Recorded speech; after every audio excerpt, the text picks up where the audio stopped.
Question number 2 क्या है, solve the following equation by reducing them to the quadratic form. तो अब आपने यहाँ क्या करना है, पहला नंबर क्वेश्चन में ना आपने सिर्फ रिड्यूस कर रहे थे हम, लेकिन यहाँ लिखा है सॉल्व, तो आपने इनको सॉल्व भी करना है, यानी कि जो वेरिएबल इन्वॉल्व हो रहे हैं उनकी वैल्यूज भी फाइंड आउट करनी है। तो पहले हम उनको रिड्यूस करेंगे क्वाड्रेटिक इक्वेशन में और फिर सॉल्व करके आंसर भी निकालेंगे। तो ये वही सारी फॉर्म्स हैं स्टूडेंट्स जो अभी हमने सारी ऊपर देखी हैं। तो वन बाय वन सारी करते हैं हम। फर्स्ट पार्ट से स्टार्ट करते हैं, क्वेश्चन नंबर 1। चलिए यहाँ से स्टार्ट कर लेते हैं। क्वेश्चन नंबर 2 है ये आपके पास, और इसका फर्स्ट पार्ट है x की power 4 minus 20 x square plus 64 equal to 0। तो आपने क्या देखा था कि ये जो फर्स्ट फॉर्म थी इसमें हमने पुट किया था एक्स स्क्वायर को y, तो पुट कर देते हैं। यहाँ पर आपने इसको थोड़ा सा ब्रेक करना था, एक्स स्क्वायर की पावर स्क्वायर है ये इस तरह से। तो ये आपने अगर y लिया ना तो ये y स्क्वायर हो जाएगा minus 20y plus 64 equal to 0। यह आपके पास आ गया। अब आप इसको चाहे मिड टर्म ब्रेक से कर लें, चाहे आप इसके ऊपर क्वाड्रेटिक फार्मूला लगा लें, चाहे कंप्लीटिव स्क्वायर से। तो जो मेथड लगा के आपने इसको क्वाड्रेटिक इक्वेशन को हमने सॉल्व करना है। ये क्वाड्रेटिक इक्वेशन बन गई है ना, तो हमने इसके रूट्स फाइंड आउट कर। अच्छा, मैं इसको फैक्टराइजेशन से कर रही हूँ, मिड टर्म ब्रेक से कर रही हूँ, तो वो बड़ा आसान है। आपने 64 लेना है, ठीक है। दो नंबर लेने हैं जिनकी प्रोडक्ट 64 हो, ऐड सब्ट्रैक्ट करने से 20 आ जाए। अच्छा, ये मैंने आपको उस वक्त भी बताया था जब हम फैक्टराइजेशन कर रहे थे कि जो तो आपके पास छोटे नंबर होते हैं आप इजीली मल्टीप्लाई कर लेते हैं। जो थोड़ा सा भी अगर बड़ा नंबर हो ना तो आप उसको यहाँ प्राइम फैक्टर्स में रखा करें, सारे नंबर सामने आ जाते हैं, आपको यहाँ से सारी ऑप्शंस मिल जाएंगी। देखें, इसको ज़रा करें, ये आपके पास ये तो आप कर ही लेंगे ना फैक्टराइजेशन कर लिए। अब वो पॉसिबल 2 जो नंबर्स हैं वो इन्हीं में पड़े हैं, आपने सिर्फ यहाँ पेयरिंग करनी है। जैसे देखिए, मैं 2 2 4, 4 2 8, 8 2 16, इन चारों को मिला के अगर 16 बना लूँ और 2 2 4 ले लूँ तो आपको पता है कि 16 इंटू 4 आपके पास 64 ही आएगा, और 16 प्लस 4 आपके पास 20 आ जाएगा। तो हम यहाँ पे इसको लगा लेते हैं। अब जैसे कि यहाँ मैंने प्लस लगाया ना, तो आप दोनों के साथ माइनस लगा दें क्योंकि साइन बीच में माइनस है। तो minus 16y minus 4y plus 64। तो अगर आप में से कोई बच्चा इसको क्वाड्रेटिक फार्मूले से करना चाहता है तो भी कर लें, वो भी ठीक है। यहाँ से आप y कॉमन ले लें तो y माइनस 16 रह जाएगा, यहाँ माइनस 4 कॉमन ले लें।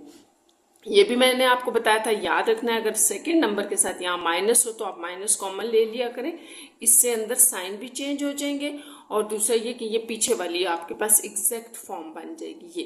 तो ये देखें, ये दोनों सेम आ गए, आप इसको ले लें कॉमन, तो अंदर आपके पास y माइनस 4 रह गया, ये आ गया।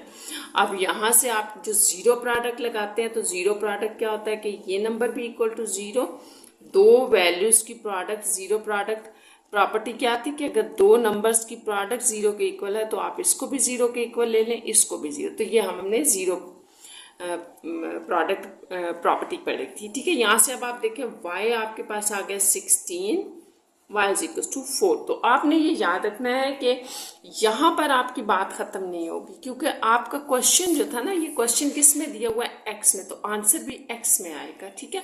तो ये तो आपने सब्स्टिट्यूशन ली हुई थी, तो आपने फिर क्या करना है, आपने रिप्लेस करना है y को, y की वैल्यू को रिप्लेस कर दें। y क्या था आपके पास, हमने ऊपर पुट किया हुआ था, y हमारे पास x स्क्वायर था, तो यहाँ पर आ जाएगा x square is equal to 16 और यहाँ आ जाएगा x square is equal to 4।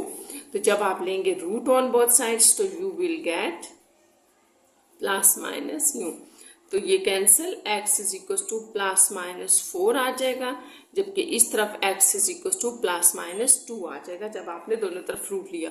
और फिर आपने अपने आंसर को सोल्यूशन सेट के अंदर भी लिखना है। तो ये इसका प्रॉपर वे है, ये आपने निकाला, और ये सोल्यूशन सेट में जो आपने आंसर लिखा है वो x का है। तो यहाँ पर एक और मैं आपको बात बता दूं कि x की यहाँ पर आपके पास 4 वैल्यूज आ रही हैं, 4 रूट्स आ रहे हैं, या आप कह सकते हैं 4 सोल्यूशन है। दो ये हैं, +4 -4 +2 -2, दो ये हैं, 4 हो गए। और आपने यहाँ भी याद रखना है कि देखिए यहाँ पावर क्या थी x की 4, तो उतने रूट्स, जितनी आपके पास हाईएस्ट पावर होती है वेरिएबल की, उतने रूट्स होने चाहिए।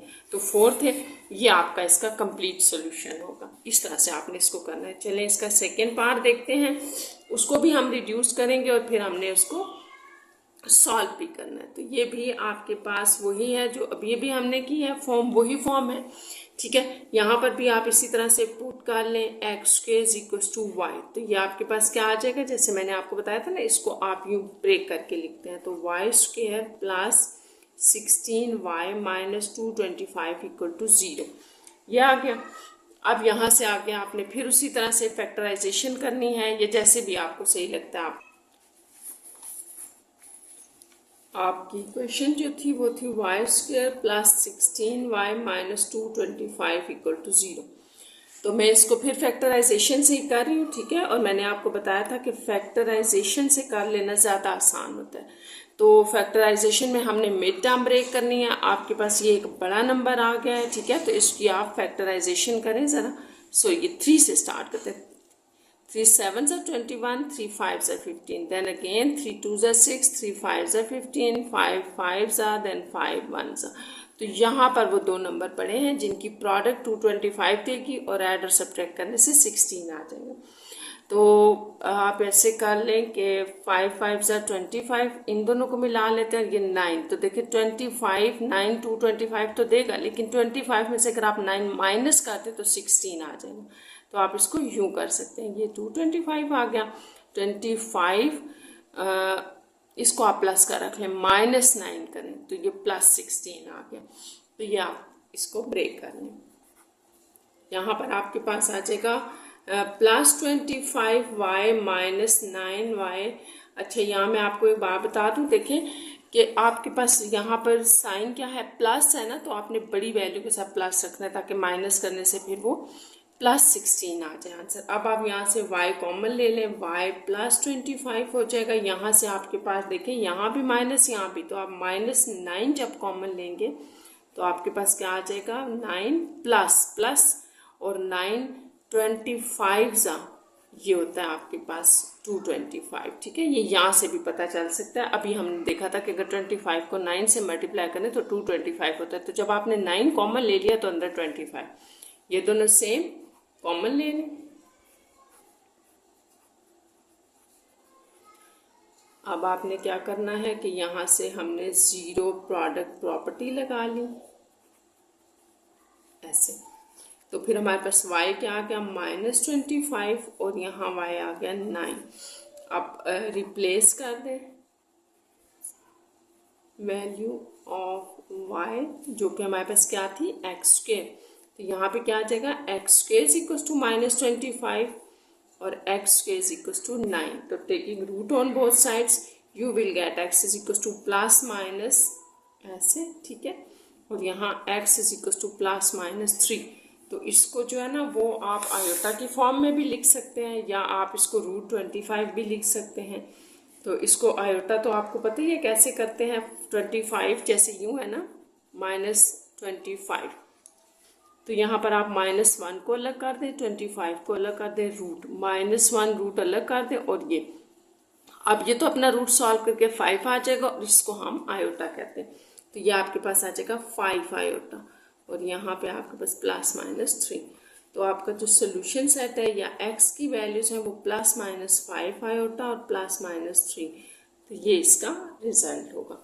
नेक्स्ट हम चलते हैं अपने नेक्स्ट पार्ट की तरफ, और वो है आपके पास थर्ड पार्ट। तो इसको देखें कि ये क्या है। पहले हम इसको एक क्वाड्रेटिक इक्वेशन में बनाएंगे, ठीक है, क्वाड्रेटिक इक्वेशन, और फिर इसको हम सॉल्व करेंगे उस क्वाड्रेटिक इक्वेशन को, +6 = 0। तो यहाँ पर भी आपने ये फॉर्म पड़ी हुई हैं सारी। यहाँ पर आपने y किसको लेना है, इसको x की पावर 1/5 को आप y लेंगे। दूसरा आपके पास यहाँ पर स्क्वायर है, तो आप इसको यूँ भी लिख सकते हैं, 1/5 रखें और यूँ करके स्क्वायर बाहर कर दें, +5x की पावर 5। देखें जब आप स्क्वायर बाहर लगाएंगे ना तो आपको फिर समझ आ जाएगी। 2 तो हमने बाहर लगाना है क्योंकि क्वाड्रेटिक इक्वेशन है ना, क्वाड्रेटिक इक्वेशन तो स्क्वायर से ही बनती है और उसके अंदर जो वैल्यू होती है वो y होती है। तो यहाँ हम पुट कर रहे हैं y is equal to x raise to power 1/5। अब आपने इसको पुट करना है अपनी इस इक्वेशन के अंदर। तो देखिए क्या आ जाएगा, यहाँ Y square plus 5y plus 6। तो इसको मैं लिख रही हूँ, ये आपके पास बनेगा, ठीक है, y square plus 5y plus 6 equal to 0। तो ये आपके पास अब क्वाड्रेटिक इक्वेशन आ गई है। इस क्वाड्रेटिक इक्वेशन को आप उसी तरह मिड टर्म ब्रेक से कर लें। जैसे 5 है तो 6 है, 3 2 सा 6 ले लें आप, ठीक है, और 3 और 2 को 5 ऐड भी कर लें, plus 3y plus 2y plus 6 equal to 0। तो ये हमने मिड टर्म ब्रेक कर ली, जिनके दो नंबर आपके पास ऐड करने से 5 आ रहे हैं और मल्टीप्लाई करने से 6 आ रहे हैं। तो y कॉमन ले लें, y प्लस 3, यहाँ आप 2 कॉमन ले लें, y प्लस 3। तो ये सेम आ गया, y प्लस 3 कॉमन ले लिया आपने तो y प्लस 2। ये अब आपने यहाँ से इनको अलग अलग इक्वल टू 0 ले लेना है। ये यहाँ से आपकी y की वैल्यू -3 आ गई और यहाँ y इज इक्वल टू -2 आ गया। अब हम रिप्लेस कर रहे हैं, ठीक है, रिप्लेस वैल्यू ऑफ y की वैल्यू रिप्लेस करें। y हमारे पास क्या था, y हमने लिया हुआ था x की पावर 1/5। तो आप यहाँ पुट कर दें, ये इक्वल टू -3 यहाँ पर डाल दिया। अब यहाँ जब आप इसको डालेंगे x की पावर 1/5 इज इक्वल्स टू -2। तो ये आ गया।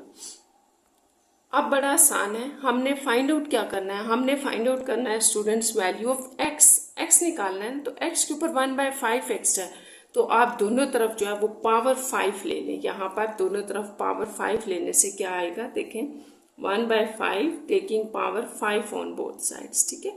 तो ये इसी तरह यहाँ पर भी आप ले लें। 5 क्यों हमने ली है इसकी मैं आपको रीज़न अभी बताती हूँ, क्योंकि ये इसके साथ कट जाएगा। वो 1/5 थी ना, तो आपने 5 ले ली। अब आपके पास सिंपल x आ गया। जब -3 की पावर 5 है तो आपने याद रखना है किसी भी माइनस के नंबर के ऊपर अगर ऑड पावर हो तो माइनस सर्वाइव करता है, माइनस आ जाएगा, ठीक है, माइनस ख़त्म नहीं होगा। और जब आप 3 की पावर 5 लेंगे तो यानी कि 3 को आप 5 टाइम मल्टीप्लाई कर लेंगे तो ये 243 आ जाएगा, ठीक है, ये आपने भी चेक कर लेना। तो ये इसी तरह कैंसिल हो गया, x इसी तरह माइनस आ रहा है तो ये 5 की वजह से माइनस सर्वाइव करेगा और 2 की पावर 5 जो होता है वो 32 होता है। तो इस तरह से जो आपका सोल्यूशन सेट है -243 -32, तो ये आपका इसका सोल्यूशन सेट बने। नेक्स्ट पार्ट इसका हम देखते हैं। नेक्स्ट पार्ट है आपके पास पार्ट नंबर 4। फॉर्म्स सारी वही हैं जो आपने ऑलरेडी पढ़ी हैं, ठीक है। 4/x² is equal to 7। यहाँ पर आपके पास वही फॉर्म आ गई जो हमने a p of x plus b over p of x is equal to c इस तरह करके पढ़ी थी। तो क्या पढ़ा था हमने कि p ऑफ x को आप y के ले लें अगर दोनों सेम है। तो ये तो सेम है ना x², तो यहाँ हम डायरेक्ट पुट कर लेते हैं, y पुट कर लें x² को। तो देखिए आप क्या आ जाएगा, यहाँ पर 3y plus 4/y is equal to 7। अच्छा, इससे नेक्स्ट स्टेप क्या था, बड़ा आसान था कि डिनोमिनेटर में जो भी चीज़ है उसको ख़त्म करना है। अब y को अगर ख़त्म करना है तो पूरी इक्वेशन को आप y के साथ मल्टीप्लाई कर दे ताकि डिनोमिनेटर में से y ख़त्म हो जाए, ऐसे करके, ठीक है। अब ये और ये कैंसिल हो जाएंगे, यहाँ आ जाएगा 3y² plus 4 is equal to 7y। तो ये आपके पास क्या बन गई, क्वाड्रेटिक इक्वेशन। ये यहाँ पे प्लस का है ना, तो आपने इसको क्या करना है, इस तरफ लाएं, माइनस हो जाएगा 7y प्लस 4 इक्वल टू 0। अब हमने उसी तरह से मिड टर्म ब्रेक करनी है। तो यहाँ पर आप देख लें, देखें यहाँ जब भी आपके y² के साथ 1 होता है ना तो आप सिर्फ इस नंबर को देख रहे होते हैं, लेकिन अब ये 1 नहीं है। जब 1 ना हो तो आपने इस नंबर को बेसिकली यहाँ मल्टीप्लाई करके चेक करना होता है। तो ये 4 3 12 यानी कि 12। मुझे ऐसे दो नंबर चाहिए जो प्रोडक्ट 12 बनाते हों और ऐड सब्ट्रैक्ट करने से 7 आता हो। तो आप यही ले लें 4 3, क्योंकि 6 2 12 भी होता है, 12 1 12 भी होता है, तो इनमें से कोई भी दोबारा 7 नहीं बनाएगा ऐड होके। तो 4 3 12 ले लेते हैं, 4 और 3 के साथ अगर माइनस लगा दे तो -7 भी आ जाएगा। तो इसको हम ब्रेक कर लेते हैं। ये मैं एक बात आपको फिर रिपीट कर देती हूँ स्टूडेंट्स कि वैसे हम मिड टर्म ब्रेक में ये लास्ट नंबर इसलिए ले रहे होते हैं, यहाँ पर 1 होता है किसी भी क्वाड्रेटिक इक्वेशन में, अगर यहाँ 1 हो तो आप सिर्फ वो नंबर पिक कर रहे होते हैं, लेकिन अगर अदर देन 1 होता है तो आपने इस नंबर को यहाँ मल्टीप्लाई करके वो नंबर लेना होता है, यानी कि प्रोडक्ट में ये नंबर आना चाहिए और ऐड सब्ट्रैक्ट करने में सेंटर वाला नंबर। तो ये 3y² यहाँ हम लिखेंगे -4y -3y, इसको ब्रेक कर दिया +4। अच्छा, इसको ना मैं थोड़ा सा कॉमन लेना है ना तो अरेंज कर रही हूँ, ये वाला इस तरफ लिख रही हूँ और ये इस तरफ। तो आपको पता है ना एडिशन सब्ट्रैक्शन में इस तरह से करने से कोई फर्क नहीं पड़ता, ठीक है, आगे पीछे आप कर सकते हैं। अब आप देखें इन दोनों में क्या कॉमन है, 3y, तो y -1 रह जाएगा। यहाँ आप -4 कॉमन ले लें, फिर वही बात, यहाँ माइनस जब लेंगे तो अंदर साइन चेंज हो जाएगा, यहाँ पर -1 आ जाएगा, तो y -1। आप देखिए ये दोनों सेम हो गया, सेम पार्ट आ गया, इसको ले लें कॉमन, तो 3y -4 = 0। यहाँ पर फिर हम वही 0 प्रॉपर्टी लगा रहे हैं, तो ये आ जाएगा और ये। अब आपका नेक्स्ट स्टेप यहाँ से क्या था कि यहाँ पे आप वैल्यूज y की फाइंड आउट करें। ये -1 है, उस तरफ जाके प्लस हो गई। यहाँ आपने y की वैल्यू फाइंड आउट करनी है, पहले 4 अलग किया, फिर y के साथ 3 मल्टीप्लाई हो रहा है, तो ये यहाँ जाके डिवाइड हो जाएगा। ये आपके पास 2 वैल्यूज ऑफ y आ गई।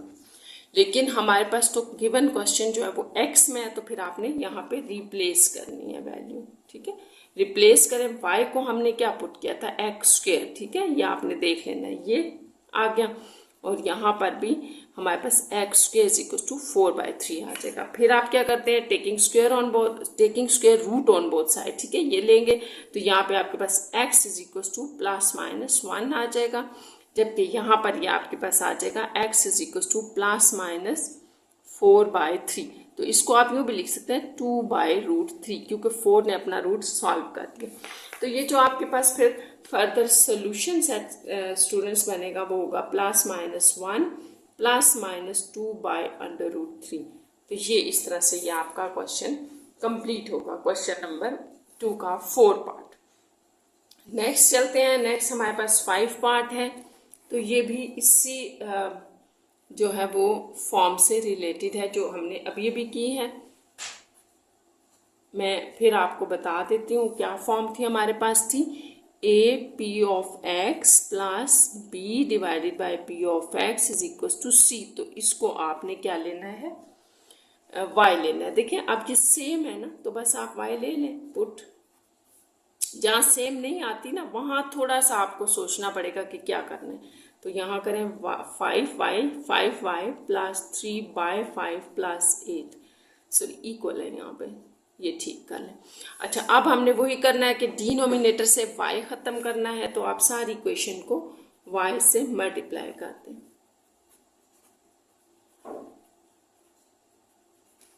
ये कैंसिल आउट हो गया, यहाँ आ गया 5y² + 3 = 8y। तो क्वाड्रेटिक बनाने के लिए इसको आप इस तरफ ले आए ना, तो 5y - 8y + 3 = 0। तो ये आपके पास क्वाड्रेटिक बन गई है। अब फिर हमने यहाँ पर मिड टर्म ब्रेक करनी है, तो इसको यहाँ मल्टीप्लाई करें, क्या बन रहा है, 5 3 15 बन रहा है, ठीक है। तो 2 नंबर ऐसे जो प्रोडक्ट में 15 दें और ऐड सब्ट्रैक्ट करने से 8, तो वो 5 और 3 होंगे, ठीक है, क्योंकि 15 के आप कोई और निकाल लें उसमें आपके पास ये नहीं आएगा। तो इसको हम कर लेते हैं 5y², देखिए माइनस है ना बीच में और 8 है, दोनों को ऐड करना है, तो दोनों के साथ आप माइनस लगा दें ऐसे। बस अब आपने यहाँ से कॉमन ले लिया 5y कॉमन, तो y -1, यहाँ आप -3 कॉमन ले लें, y -1। तो ये भी बड़ा आसान सा था। ये चीज़ रिमेनिंग में रह जाएगी जब आप इसको कॉमन करेंगे। तो यहाँ से y -1 = 0 और 5y - 3 = 0। तो y की वैल्यू आपके पास आ गई 1, और यहाँ से 5y = 3, देन y = 3/5। तो ये वैल्यूज आपके पास आ गई। अब आपने रिप्लेस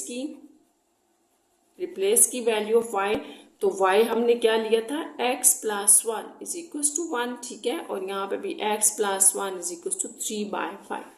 यहाँ से तो आपके पास आ जाएगा, ये 1 उस तरफ जाएगा 0, क्योंकि वो 1 प्लस का है, ये माइनस का 1 है, 0 आ जाएगा। यहाँ से देखें x is equal to 3/5 minus 1। इसको थोड़ा सा सॉल्व करना पड़ेगा एलसीएम से। ये देखें डिनोमिनेटर सेम करते हैं ना इनका, तो 5 3 माइनस 5, तो ये आपके पास आ जाएगा -2/5 x, और x इज इक्वल टू 0। इसका सोल्यूशन सेट लिख लेते हैं। तो सोल्यूशन सेट में आपके पास आ जाएगा 0 और -2/5। ठीक है, ये हो गया आपका आंसर इसका। अब हम इसी का 6 पार्ट स्टार्ट कर रहे हैं। ठीक है, ये आप देख लें स्टूडेंट्स के 6 पार्ट जो है वो ये है आपके पास, और ये भी बिल्कुल उसी जो है वो फॉर्म में है जो हम अभी फॉर्म डिस्कस कर रहे थे। 6 पार्ट देखते हैं। 5x² plus 36/5x² plus 4 is equals to 16। तो जैसे मैंने अभी आपको बताया था ना कि हम क्या फॉर्म देख रहे हैं, a p of x plus b divided by p of x is equal to c। तो हम p ऑफ x जो भी होता है यहाँ और यहाँ सेम होता है, तो हम p ऑफ x को y ले रहे थे। लेकिन अब अगर आप देखें तो यहाँ और यहाँ पर थोड़ा सा फर्क है, तो आपने उस चीज़ को लेना है स्टूडेंट्स जो सेम होगी, जिसमें से इजीली दूसरी वैल्यू आ जाएगी। जैसे मैं अगर इसको ले लूँ ना, यहाँ मैं इसको p ऑफ x समझ रही हूँ ना, तो मेरे पास क्या आ जाएगा पुट। ठीक है, हम लिखेंगे y is equal to 5x²।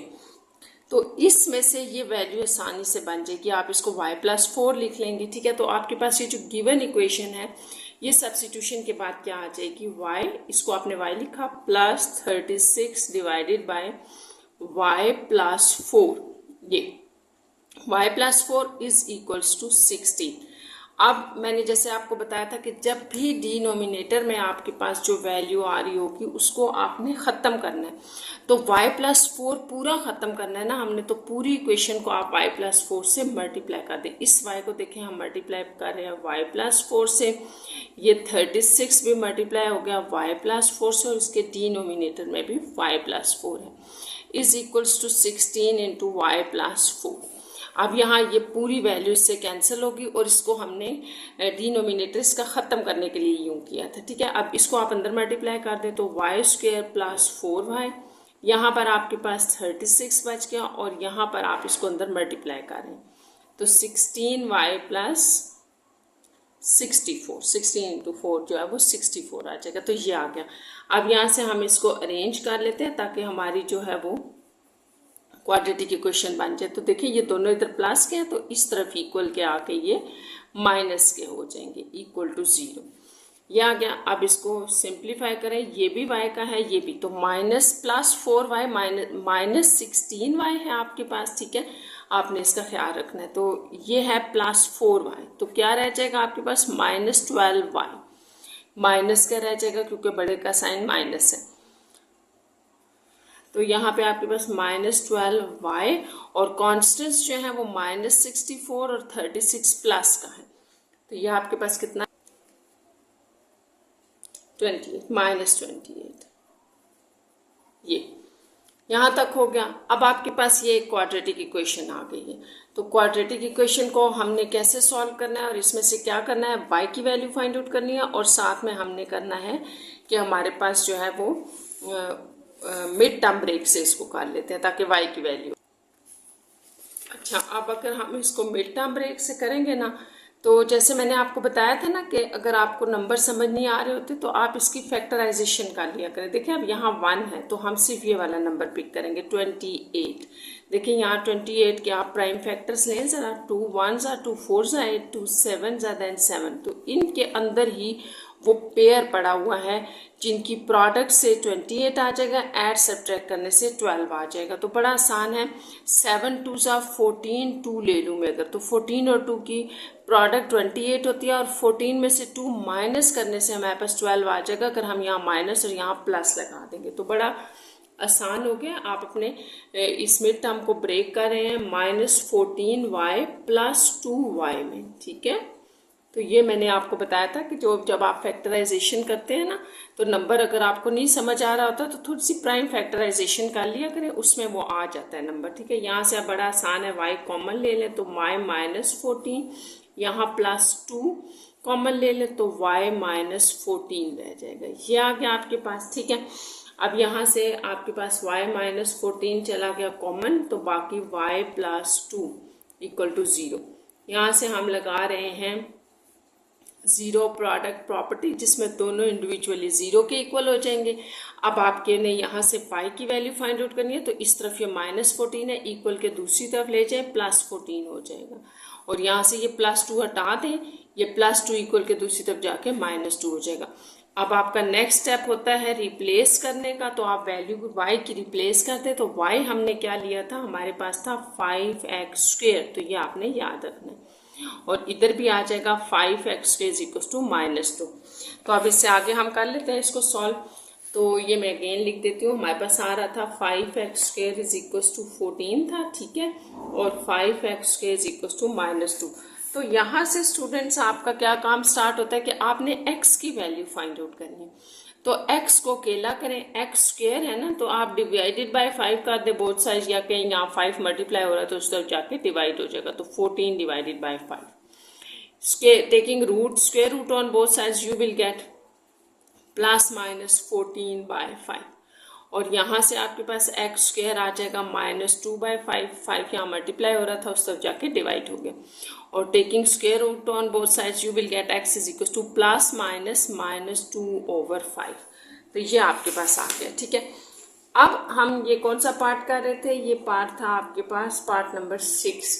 तो इसकी थोड़ी सी सिंप्लीफिकेशन और कर लेते हैं। क्या सिंप्लीफिकेशन होगी इसकी, 14 इनमें से वैसे कोई भी सिंप्लीफाई होकर, मतलब रूट कैंसिल करके बाहर नहीं आ रहा, तो आप इसको भी लिख सकते हैं। ठीक है, यही आपका सोल्यूशन सेट है। प्लस माइनस, अगर रूट सॉल्व हो रहा होता ना तो हम कर लेते प्लस माइनस माइनस 2 ओवर 5। तो इस वैल्यू को आप आयोटा के साथ भी लिख सकते हैं, ऐसे भी करके लिख सकते हैं। ठीक है, तो ये बेशक ऐसे लिख दें या ऐसे लिख दें, तो ये इसका सोल्यूशन सेट बनता है।